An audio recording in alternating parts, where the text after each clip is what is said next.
Wood by Robert Aickman.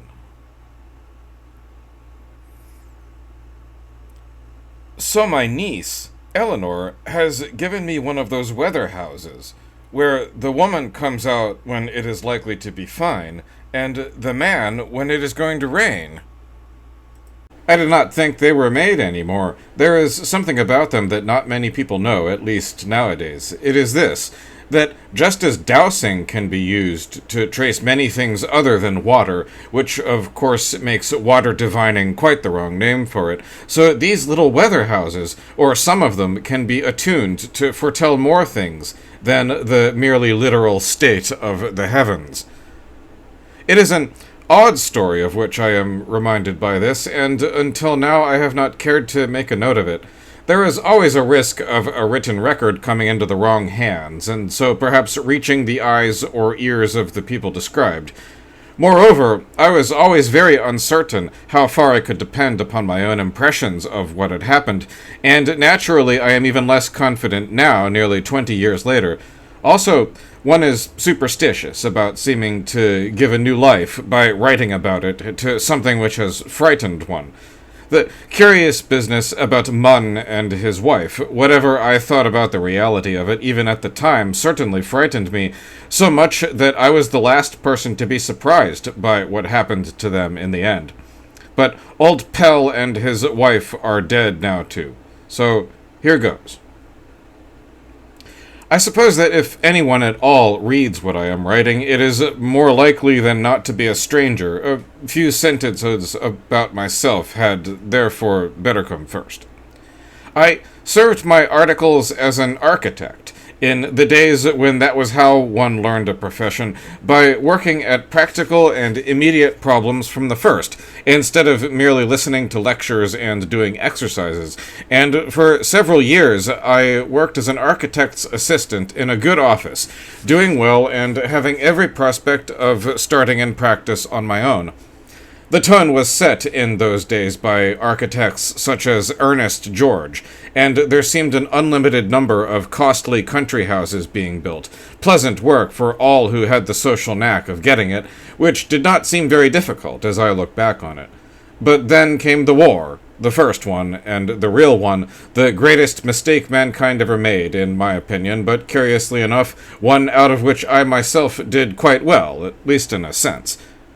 Before it was over, and to my considerable surprise, I found myself a lieutenant colonel, though very much of the wartime kind, not the real thing, as I know perfectly well.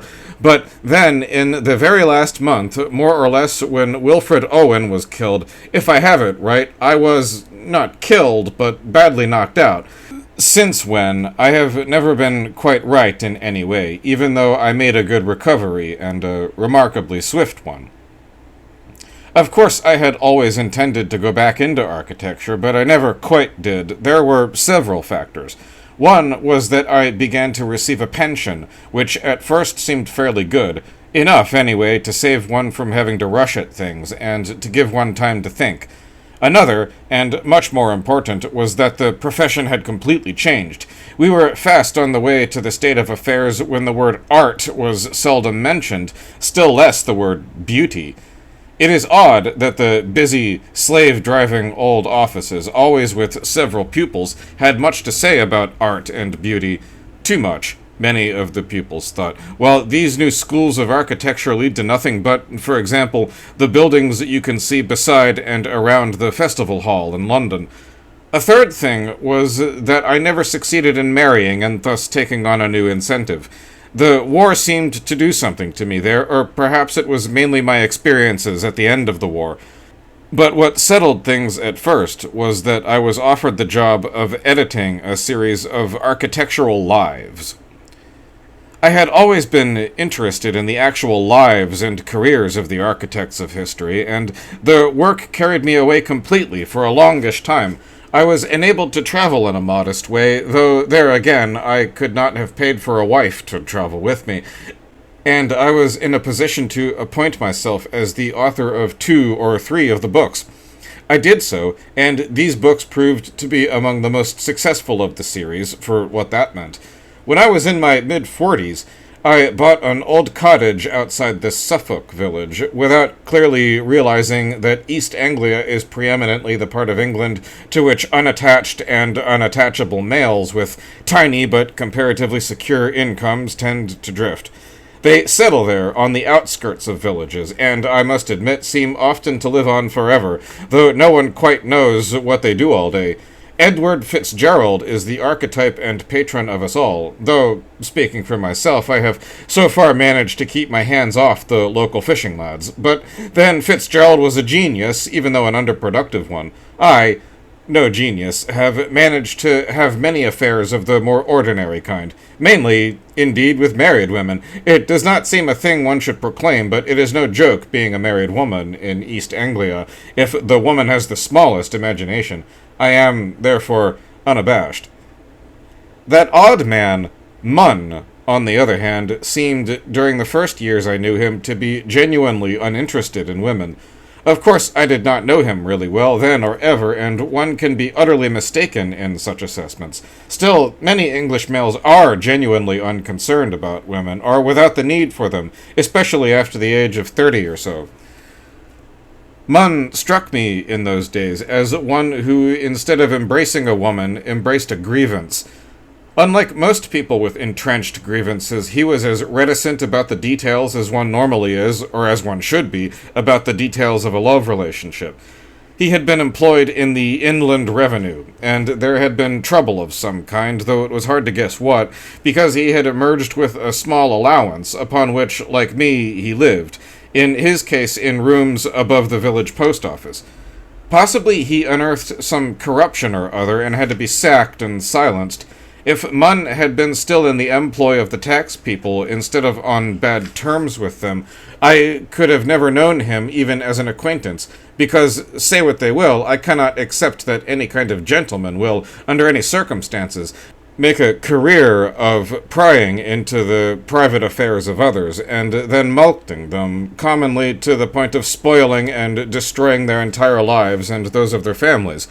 Munn supplemented his allowance, which, comically enough, was tax-free, by making funny little figures out of straw and brass wire, which were offered for sale in the post office below under the name of Daffies. It was an unusual occupation for a middle-aged man, but I mention it because it had a faint and obscure bearing upon what happened in the future. Meanwhile, the figures, though often quite clumsy, seemed to sell remarkably well, not only to passing motorists, of whom from other points of view there were soon far too many, needless to say, but even to the villagers and to rustics apparently from other villages.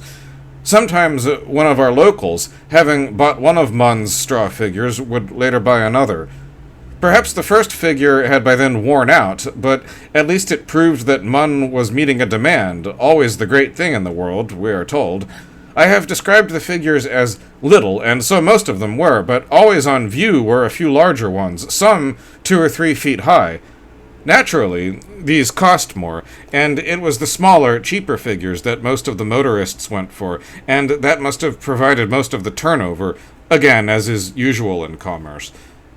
Munn had taken up residence in the village before I arrived, and at first all I knew of him was his tweedy figure toddling about, and sometimes bidding me good day.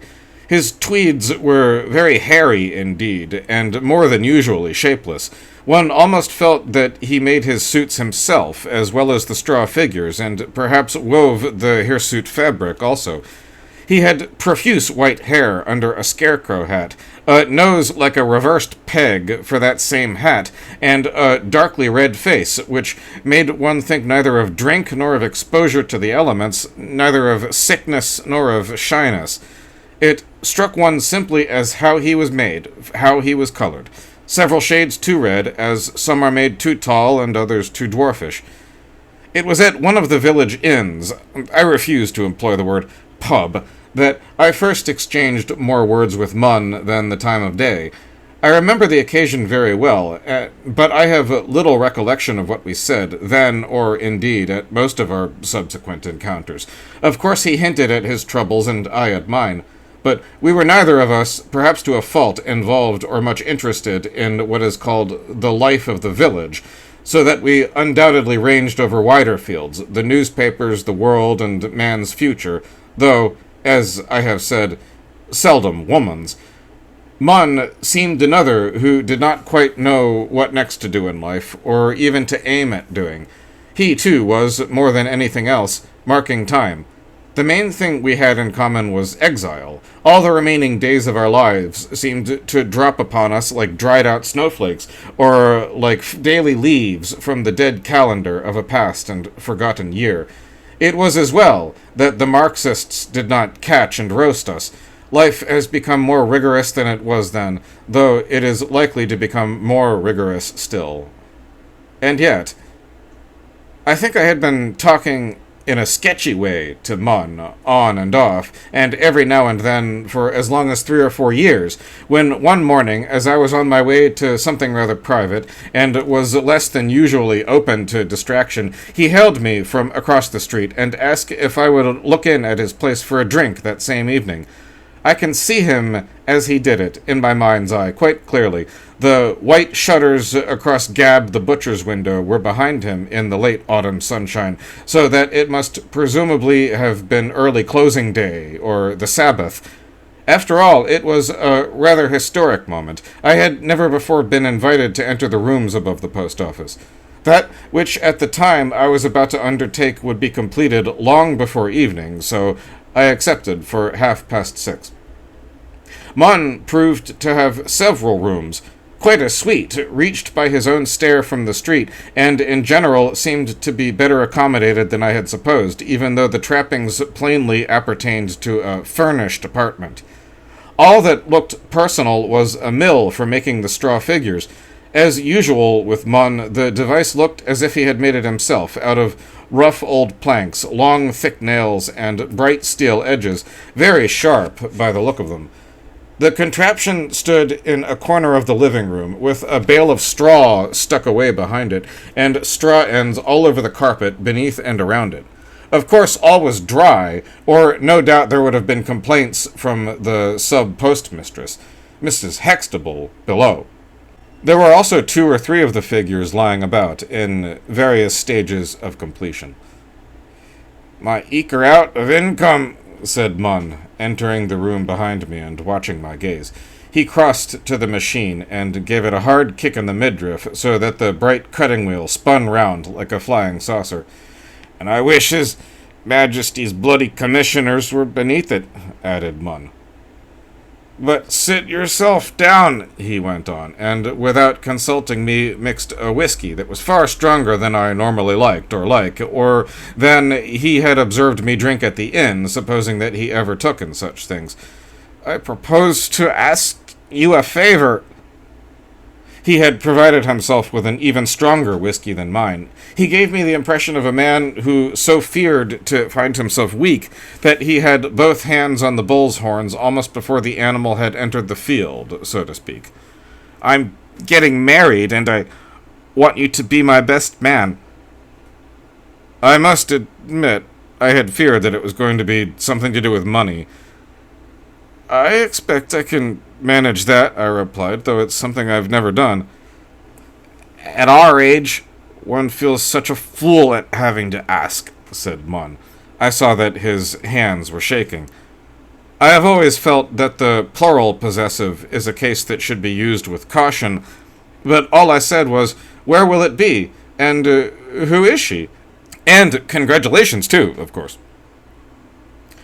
"It's only in the next country. In fact, just over the border."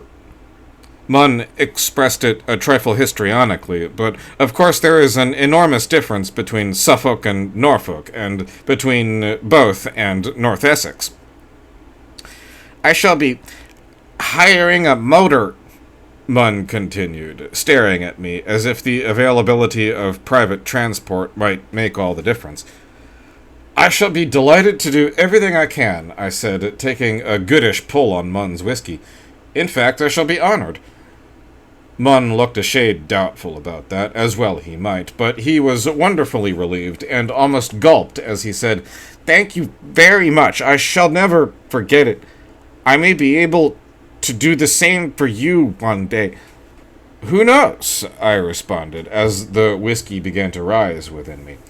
Would Saturday of the week after next suit you? Munn really seemed to imply that if it would not, the day could be changed. Perfectly, I replied, though almost completely at random. I was afraid it might not. Unfortunately, it has to be on a Saturday or a Sunday, or my future wife's people couldn't get to it. I quite understand. He's a very busy man, and his wife is closely involved in what they do. It seemed that I was meant to take that up, even though, as will be noticed, I had not yet even learned the bride's name.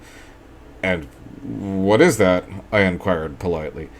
It's something I think you ought to know. That's why I raised the matter, said Munn.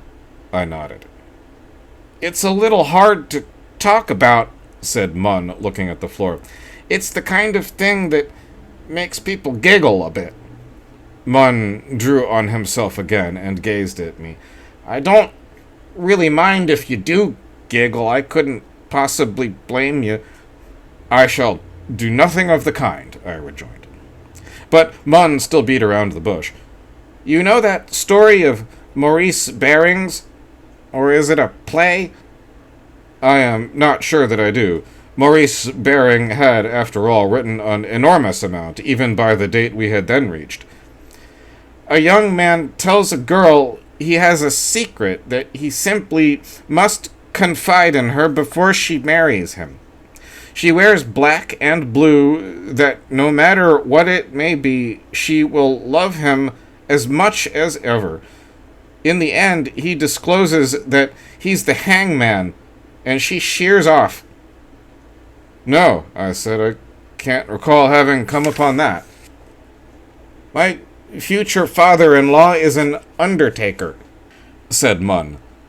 Not the hangman, just the undertaker. I shouldn't let that worry you. Indeed, I've always understood it's a most lucrative trade. Whatever happens in the world, the demand's still there. Indeed, as things get worse, it often increases. What a good chap you are, exclaimed Munn, refilling my glass. When I told my brother, he laughed at first and then began to be very wary. Of course, he's been a married man for more than 20 years. Really settled is Rodney, but it was just the same with 3 other men I spoke to about it. It doesn't worry me, I asserted. It was hardly possible to say anything else, though what I had said was not the exact truth. It's just the 2 of them do the whole thing, Munn continued. He was a merchant navy carpenter or something like that to begin with, and then began to specialize. She does the laying out, as I believe it's still called. I'm told she can do the other things, too, as well as any professional. Embalming, for example, though of course there's no great demand for that in rural England. All the same, she has an embalmer's full certificate. It's rather comic, really. It hangs on their wall. It's one of the first things you see. Someone has to do these things, I said. Yes, said Mudd, and it's quite surprising how clean and calm it all is when you get close to it. Clean and calm are the words that have stayed in my mind all the way through. I inquired no further, though I dare say it was obvious enough that Munn wanted to go on talking about the discouraging topic. For my part, I have always been a conventional enough person, and drink or no drink, I was beginning very clearly to understand why the topic is half taboo. I said I was sorry, but that it was time I went, and Munn said that he would call for me in the hired motor at 8 a.m. on the following Saturday week. Did I mind it being so early? Munn was once more drawing himself together. But I was past minding almost anything, as long as this absurd ceremony could be decently put into the past, and, as far as I was concerned, buried there. I said I would look for a booklet upon the duties of a best man, but Munn said quite earnestly that it wouldn't be necessary.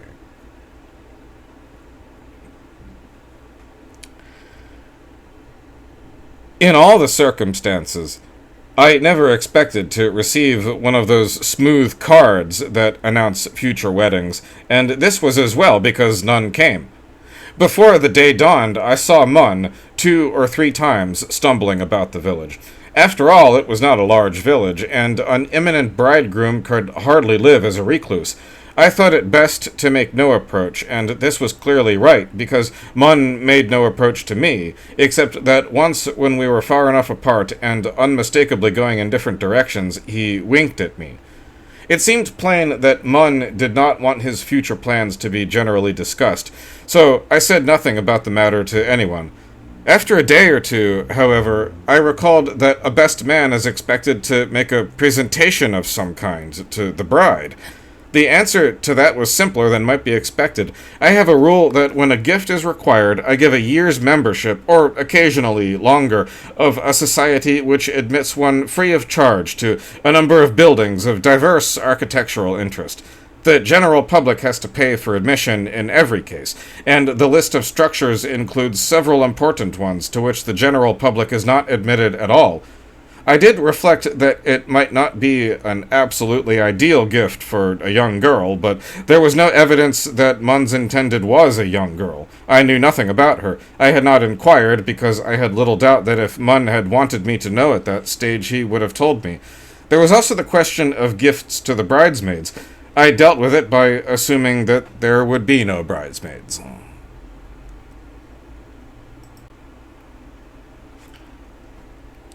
I was right about that, but for some reason, no doubt the infrequency of weddings in my life, it had never occurred to me that there might not even be a church. I simply couldn't face all that white stuff and slobbering about, said Mun to me in the car. I'm sure you'll agree it's not the thing for chaps of our age. So we were making towards a small country town with a convenient registry office. I shall not give a name to the town, because marriage is an institution so delicate that all in any way concerned are very touchy on the subject and prone to seek legal redress for any possible dubiety or even comment. At the time, I wondered whether Mun was not perhaps a divorced man, or even a potential bigamist. It was the kind of thing that the course of events tended to bring to one's mind, but I have absolutely no reason to think there was any truth in either hypothesis. In the car, however, Mun did let fall his bride's family name. It was Pell, in East Anglia, a gypsy name, though less eminent in that way than Mace. I did not remark upon these facts to Mun. He was now referring to the bride herself as Vi.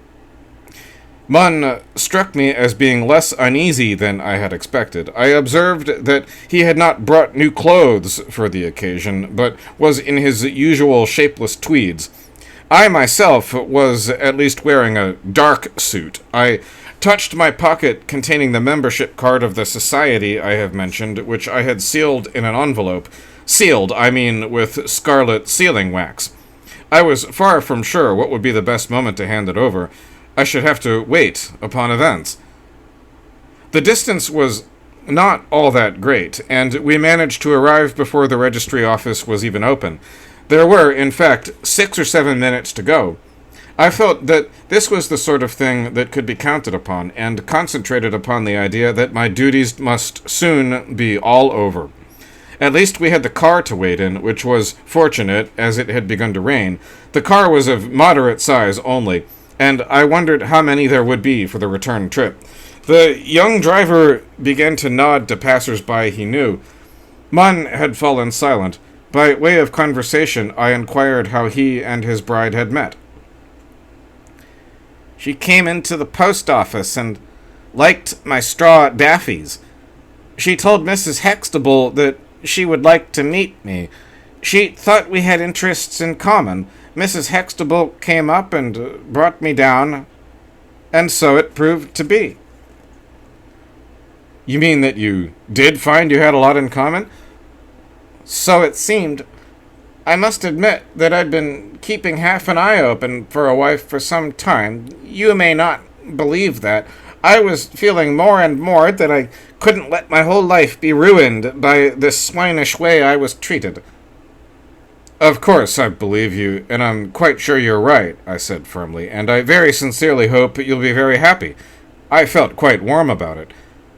Old Pell says he's going to build us a house, remarked Munn. I managed to avoid any facetious reference to an abode which would last till doomsday. Even so, Munn was blushing slightly. My God, I cried, what about the ring? It was the first I had thought of it. I was behaving like the best man in a pantomime, but then, of course, one so often does behave like a character in a pantomime. It's all right, said Munn. Here it is. He handed over a tiny gray box from his jacket pocket. Isn't it rather small? She's a small girl. At that point, one of the big office doors opened, and a clerk emerged. Is either of you Mr. Munn? I am, said Mr. Munn. The registrar's waiting for you. The bride is inside already with her family. I cannot recall that I ever learned how they had managed to achieve this. Professional influence, no doubt. We followed the clerk indoors, and, slightly to my surprise, the young driver of the car came after us. As Munn made no objection, it was not for me to speak. The windows of the room in which the ceremony was to take place were in need of cleaning. Perhaps they were unusually difficult to reach, as they were very high in the walls. The grime on the panes and the increasing rainfall made things very dim, and somewhat obscured my first view of the Pell family. My main feeling was that they were indeed small. Small, smooth, and round was the impression they all left with me. Miss Pell, a little taller than her gnome-like parents, though only a trifle, was a pretty, round-faced, round-eyed girl, arrayed in bright colors, a selection of them. She had very blue eyes, and very pink cheeks, and very yellow hair, which stuck up sturdily all over her head, rather in the manner of Munn's own white tangle. She was talking as we entered the room, in a noticeably sharp, even metallic voice. There was something stocky and assured in her whole demeanor, which I must admit did not attract me, and from pretty well the first instant I was in no doubt at all that it was she who had carried off Munn, rather than he who had captured her. Why she should wish to do that was another matter, but no affair of mine, and rather glad I was to be unimplicated. Munn's marriage, hitherto partly comic, partly pathetic, became for me, as I entered that registry office, partly disagreeable, as I should add that Mr. Pell was dressed in a well-fitted black suit, and little Mrs. Pell in a tight dress of deepest purple. "Happy to meet you," said Mr. Pell. One simply could not exclude the sinister overtones of such a greeting from one's mind. Absurd, though it is to say so. I simpered. "I often think the best man is the key to the whole wedding," continued Mr. Pell. Even that implausible compliment added to my uneasiness, lacking as I was in all experience of the tasks required. Moreover, Mr. Pell had a grating voice, compulsive antecedent of his daughter's. "How do you like the bride's clothes?" inquired Mrs. Pell. "Doesn't she look gay? Don't you think Leonard's lucky to get her?" I had forgotten that Munn's name was Leonard. Christian names were not used among men in the present casual way, and had to grope in my mind for what she meant. "She looks lovely," I said. "You'll be able to kiss her in a few minutes, you know. It's the best man's privilege." "I shan't forget." But the registrar was awaiting us with some impatience, especially as he had a bad cold. The rubric was minimal, so that only a few minutes had seemingly passed before he was saying, "And I hope you'll be very happy," and moving back to the fire that was smoking away in his private room. I had passed along the ring at the right moment, and at so spare a solemnization had little other commitment. We all signed the register, including the driver of the car. There had been no one else present, except the registrar's clerk, who served unobtrusively. The Pells were cackling away. The verb is unavoidable, though of course voices do run in families, as do handwriting and faiths, and now had come the time for me to kiss Vi. Her cheek, to which I confined myself, struck me as hard and chilly, but the bride is in a palpably false position in such moments. All the same, I remembered by contrast other kisses that were coming my way just then. I also noticed that Munn had not kissed Vi at all. He had not touched her in any way except to put the small ring on her stick-like finger. The rain had eased off when we emerged, so I suppose it may all have taken rather longer than I supposed. To my relief, there was no further celebration. Even drinks all round at the hotel opposite were precluded by the licensing hours, as we all had to agree. Munn, the new Mrs. Munn, and I re-entered the car, and the Pells moved us away. I saw their squat shapes shoulder to shoulder on the pavement, Mr. Pell with his right arm raised, Mrs. Pell with her left. The rain was now only a light drizzle, to which the Pells seemed impervious. After all, most funerals take place in the wet, I reflected. Could it really have been so difficult for Pell to get away thus briefly and thus early on another day than Saturday? Not that it mattered. I remembered that the Pells had had to travel from somewhere or other. I do not think I then knew where Pell plied his profession, visibly, and, as I had seen for myself, happier than any lark, as are all these men of timber and satin. Munn was taking his bride back to the rooms over the post office. I had found them, of course, to be more spacious than I had thought before I entered them. I noticed that the word honeymoon was never, in my hearing, mentioned. In the car, however, Vi, from the back seat, did assure me anxiously that, as Munn had said, her father was going to build them a house. "The first thing we'll do," she grated on, "is start looking for a plot. It'll have to be the cheapest we can find, as Daddy doesn't believe in buying things when he can make so much with his own hands." There was no reference to Munn making any contribution, nor did he, installed in the back seat beside her, say a word. "It will be only a teeny house," V explained in her rasping voice. "But Mummy says you're often best off when you're living small." It was necessary to enter into it.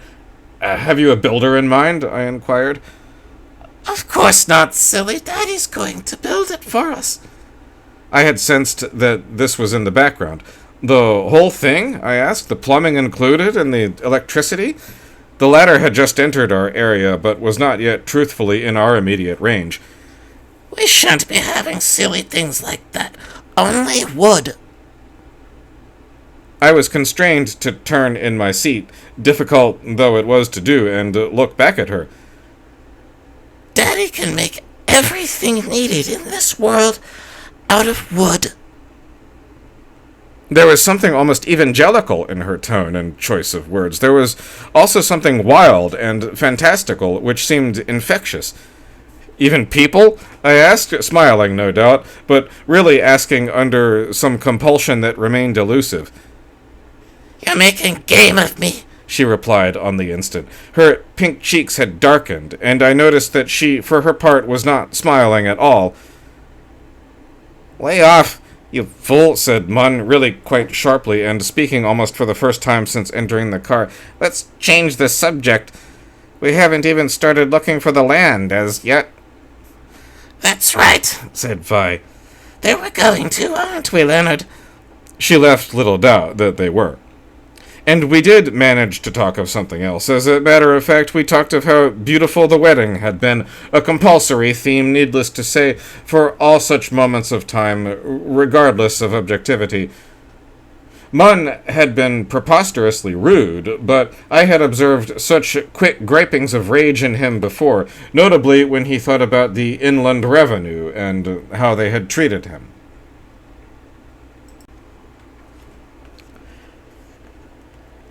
A few weeks later, the Munns did invite me round one evening, after supper.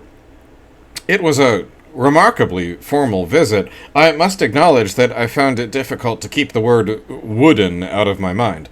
Munn's capacity to talk at large about this and that seemed entirely to have shriveled, as happens so often to a man after marriage, sometimes immediately after, and Vi's sole interest appeared to be her own family and their conversationally equivocal trade. Inevitably, no doubt, she took the line that there was nothing whatever to be frightened about, and that the details were most interesting when encountered from the inside. The expression "from the inside" did not appeal to me, and with Vi, it was difficult even to make a feeble joke about it, or, I thought, about anything. I learned that the constructions in which her father took so much pride, and she on his behalf, were passed off, at least within the family firm, as boxes. It was not that this usage was specially defined to me. It was simply that the words box and boxes, with various other special expressions, were lightly thrown about by Vi, and sometimes by Munn, too, so that I quickly realized what was meant, as when one grasps a foreign idiom through contact with those to whom it is habitual. Thus Vi remarked, "Daddy's already made our boxes," as one might lightly describe the planting of 2 saplings by way of commemoration. It was impossible not to perceive that Munn seemed already to be completely involved, to be seriously and sincerely interested in the gruesome business. Again, it is something one commonly notes, that very speedily the husband is all but totally agglutinated into the wife's life pattern. Perhaps in the present case, a kind of clue was offered, or re-offered. "As soon as I set eyes on those daffies Leonard made," observed Vi, her round blue eyes almost alive, "I knew." And this time, suddenly, I knew too. Munn's reference to something of the same kind, when he was asking me to be his best man, had left me groping after some mere folksiness, some rural witchery and magic which one could only hope was white. Now I realized that, at least for Vi, Munn's journeyman imitations of men, if I might cite Hamlet, were surrogates for those other imitations of men that were put into her father's boxes. For what, at the end, is man but raveled straw? Munn's cups and plates, or Mrs. Hextable's, had all disappeared, and we ate little square sandwiches with pink stuff inside off smooth wooden platters, and drank tea out of mugs that had not been thrown but hollowed out. In the end, when Vi was out of the room, Munn offered me a whiskey and whipped out a single-glass tumbler from the back of the cupboard. He drank nothing himself, though before he had customarily exceeded me. "I've been looking around," he said, in a confidential voice. "The Daffies won't keep 2 of us, nor will my measly blood money." It struck me that it was the first time that evening he had referred, even indirectly, to the King Charles's head, which previously had floated at almost all times before his angry gaze. "And soon there'll be 3 of us." "Indeed," I replied. I reflected in a vulgar way that it seemed quick work. "I congratulate you both." "Vi sets great store by our having a child immediately, and so do her people." "I see what you mean," I said. "And have you found anything?" "No, damn it, I haven't. It's not easy at our age, but I have something in the back of my mind." "And what is that, if you wish to tell me, of course?" "Not just yet, old man." I could hear Vi approaching from the next room. "Only if it materializes." The door opened. "If what materializes, Leonard?" inquired Vi in her unpleasant voice, her head on one side, like the head of a toy bird. "If Marley's ghost materializes," said Munn, with more authority than I had observed in him during the whole of the earlier evening. Vi projected her straight red tongue at him from her round red mouth. "All things come to him who waits," said Munn with apparent vagueness. Married couples quickly learn to fill in with such utterances. But I never really liked drinking alone, so I soon made my excuses and walked home to my cottage on the outskirts of the community.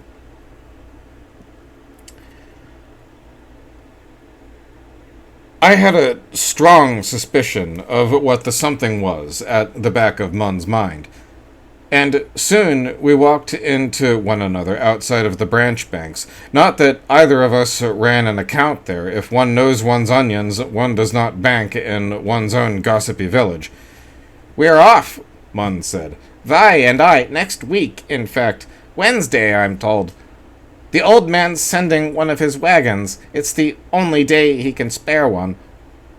Wagons, in the patois of the Pell family, had an implication similar to that of boxes, so that the symbolism behind Munn's remarks seemed greatly too oppressive. But Munn continued the theme. "I doubt whether we shall meet again, you and I." For a moment I could find nothing at all to say, even though words were my trade. Munn eased matters. "Not that I shan't send you a change of address," he said. "Of course I shall." "In that case," I observed, smiling, "I am sure we shall meet. I shall make a point of looking you up." "Don't speak too soon. You don't know what I shall be doing." "I think I do know." "I'm going into the old man's trade." "Yes?" "I'm to serve a quick apprenticeship, to learn from the bottom up, so to speak, and after that there's a partnership offered. So you'll hardly want to know me anymore." "Nonsense," I responded as brightly as I could manage. "Not see that charming girl you've discovered for yourself? Miss seeing your child? Not likely." To so many married men, one has to say such things. One feels it is the least one can do, and that it is expected. "You're a good chap," said Munn, "but for God's sake don't feel in the least obliged. I know what I'm doing, and what the consequences are." "All bosh," I rejoined in the same spirit as before. "You're taking up one of those safest money spinners there is, and I look to enjoy some pickings from the rich man's table."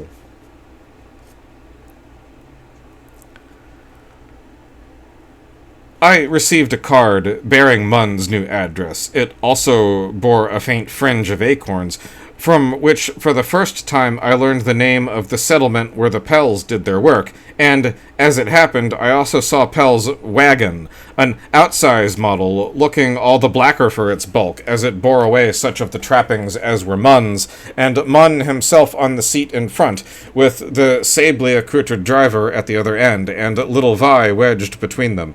It was evening at the time, and rapidly sinking in the dusk. I reflected that public use of a wagon for such an uncanonical purpose as this might attract adverse comment if done during the hours of full daylight. As for me, at that moment, I too had a particular reason for sliding about inconspicuously. Indeed, I drew far back into a convenient hedge as the huge wagon sped smoothly by. I did not go after the wagon that week or the following week, that month or the following month, that year or the following year.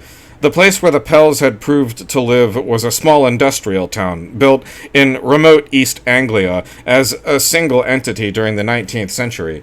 Though high ideals lay behind its founding, it had little current reputation for beauty of architecture. Of course, standards change remarkably in such contexts, but at the time I am talking about, the town was represented as a place more to avoid than to visit. Nor did I receive a specific invitation from the Munns. I had not expected one. Indeed, I received no further communication at all from them, not even an undertaker's Christmas card.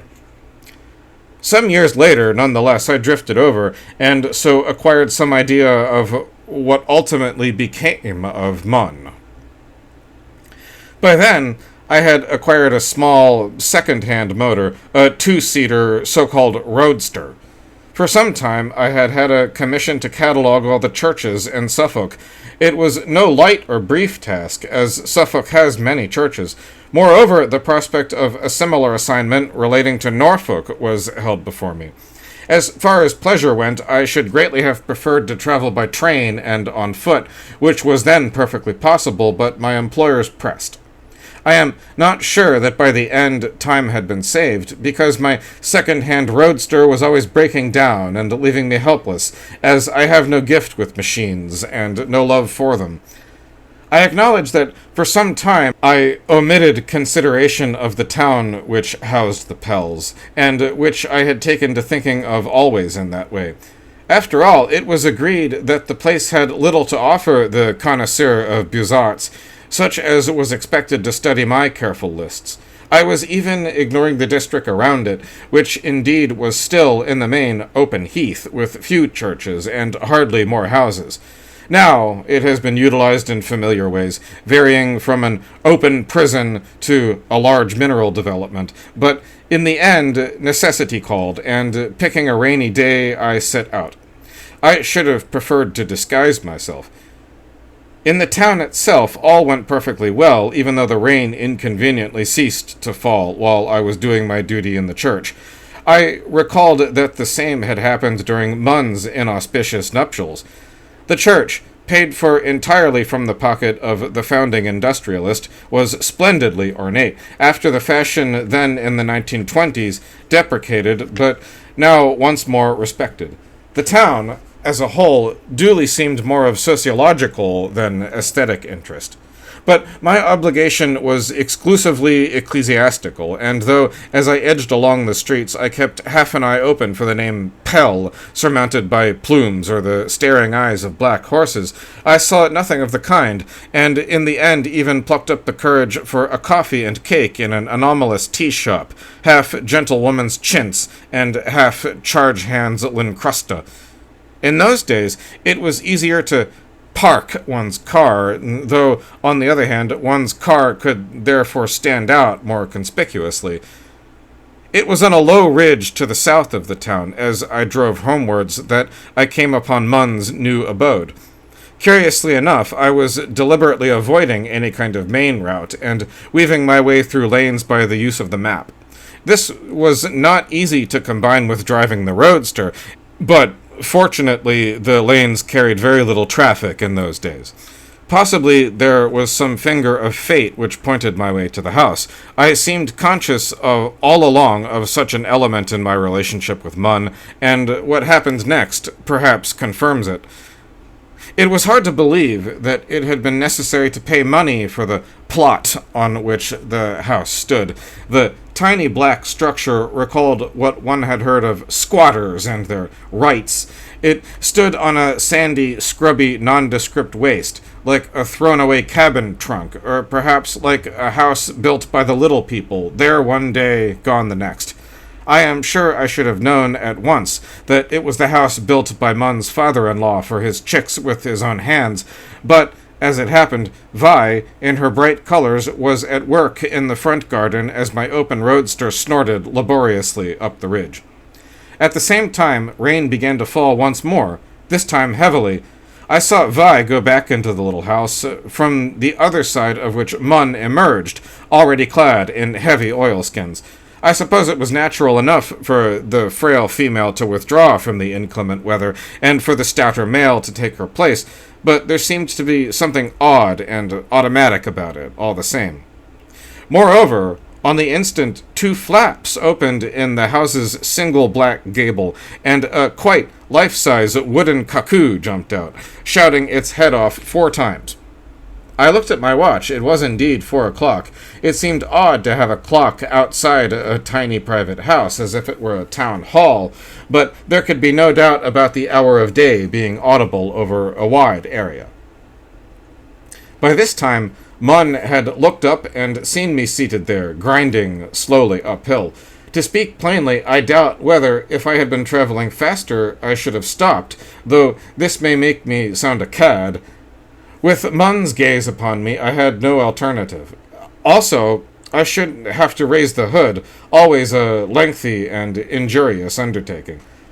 I brought the motor to a standstill. Munn just stood there, staring at me, silent and motionless. His clothes had never appeared particularly to fit, as I believe I have indicated, but the oilskins seemed to belong to another and much larger man altogether. Munn held a hoe with a very long handle, but it was hard to see what he was doing with it, or what Vi had been doing before him. I have spoken of a front garden, but when I stopped the car, I realized that there was nothing, no cultivation of any kind, but only the sparse and stony heath, no different in front of the house from elsewhere. "Excuse me," I shouted, "I must put up my hood." By now the rain was bucketing down, what people call a cloudburst, though no one knows exactly what that is. Raising the hood was always a fearful ploy, but I dashed at it and did better than usual under the continued pressures of the situation. All the same, the job took a minute or two, so that it became rather noticeable that Munn was not offering to help. When I had adjusted the last screw, car hoods were more elaborately devised in early days, I realized that Munn was no longer there at all. Obviously, instead of coming to my aid, he had returned to the house for shelter. I think I should almost certainly have proceeded therewith upon my way, though no doubt with qualms, but what happened was that the car refused to start, which was all too customary. I sat there for some time with the downpour beating on the hood. I dare say I fiddled around a bit with the levers and buttons and so forth, but I had little hope in that direction. Then I noticed that the glass in front of the window of Munn's house was broken. They were narrow French windows, narrow, but a pair of them, and it was not just a matter of the glass being cracked, but of actual black holes. From the whole look of the place, it dawned on me that no one could seriously live there, and yet, without doubt, I had seen both Munn and Mrs. Munn. The former had stared, quite unmistakably, at me for an appreciable period of time. Hitherto I had spent the day, and long before that, beating around the bush in one way and another precisely in order not to re-encounter these Munns and Pells. It now occurred to me that the tribe of them had perhaps so weighed upon my mind that I was seeing members of it where they were not. The little black house was so exactly what I was both looking for and avoiding, that the notion of an hallucination seemed slightly more plausible than it commonly does. I had even heard or read that hallucinations are most likely at just such moments between dark and light, as with the heavy gathering clouds I had lately passed through. Perhaps for reasons such as these, perhaps for obscurer and less resistible reasons at which I have hinted, I resolved to have a closer look round. I was wearing a motorist's overcoat, substantial even against such weather as this. I climbed down from the car and walked over to the broken windows. There was no hedge, gate, or boundary of any kind. I looked in, with some caution, though through one of the holes in the glass, while the rain from the wide gable above dripped down my neck. Despite the two French doors, there appeared to be only a single room within, stretching from side to side of the house, and with the inside walls painted in the same black as the outside. There were some vague items of litter lying about the floor, but no real furniture that I could see. All the same, I could hear the huge cuckoo clock ticking above my head, and someone, I reflected, had to wind it. Or perhaps not. Perhaps Mr. Pell could make entirely wooden clocks that required no winding. I was not yet exactly frightened, but rather puzzled. I pushed away at both the French windows, but succeeded only in dislodging further portions of glass, which fell to the black floor inside with astonishingly much noise. I half expected the life-size cuckoo upstairs to croak and protest. I imagined that there might be a door at the back of the structure through which, as I could not help thinking, one got at the works in little houses and little artifacts made of wood. I walked round in the rain, and such a door there was. This time I dragged it open. It stuck and shrieked, but by now I meant business, and I pulled hard. The first thing I saw inside was a child, seated on a shelf, with both arms extended. It was presumably clutching something out of sight at each side, as its whole posture suggested strain and effort, but I realized that it was a figure in wood, of remarkable liveliness. I even managed to extend my hand and touch it. It felt like wood, too. The little house was divided into two chambers by a wooden partition, which, painted in the usual black, now confronted me, and against which the child's shelf was set on wooden brackets. This rear chamber was 6 or 8 feet deep. The door I had opened was a large one and admitted a considerable amount of light, except into the further corners, but there was no window, and the carefully painted, elaborately lifelike figure of the child had been sitting there. It was impossible to guess for how long, in complete darkness. All things considered, it was surprisingly well preserved and spruce. I now saw that its two hands were involved with a system of wires and pulleys which went upwards into the dimness, but was rusty, broken, and drooping. Here were indeed the customary works. I thought it might be an unusually complex scheme for manipulating the marionette that squatted before me, but then it seemed to me more as though it were the child, with its effortful posture, that was designed to do the manipulation. And the child was so shiny and glossy, where all else was so rotten. Quis custodiet custodem, I could not help asking myself. Beneath the shelf was a low door into the main room of the house, this time ajar. I kicked it open, bent myself double, which was not easy in my very heavy coat, and went through.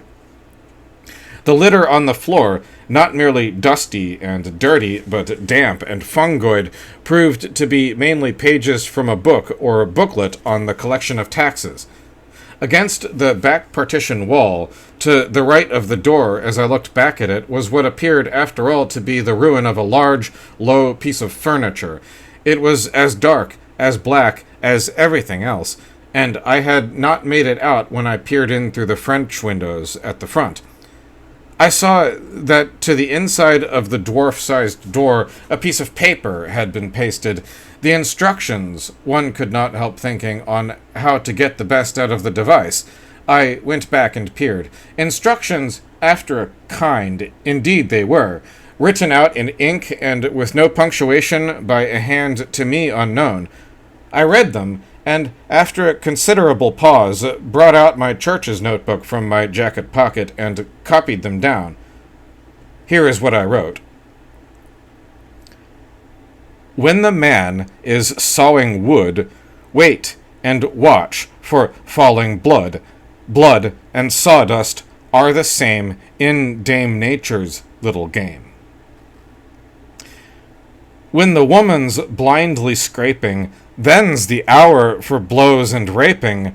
Within the earth, without a sound, that's what makes the world go round.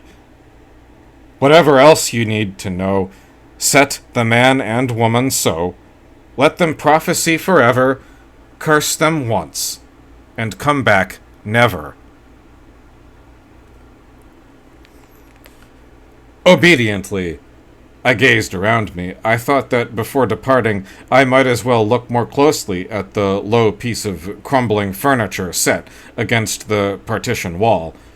There could be no doubt as to what was really there. The piece of crumbling furniture was a pair of old Mr. Pell's boxes, set side by side and crumbling indeed. They had no lids. Perhaps the lids had crumbled quite away, and inside were the remains, respectively, of the late Mr. and Mrs. Munn, in no ordinary state of decomposition, but half merged, in fact much more than half, into the wood from which and to which I was beginning to think we all spring and return. Like a pair of Daphnes, the two of them, I thought. Daphne who was changed by Apollo into a tree. Not that the hideous amalgam in those boxes was imperishable, far from that. It was already turning into a woody, crawling wretchedness, damp and primeval-looking, flesh and pulp as one. Daphne?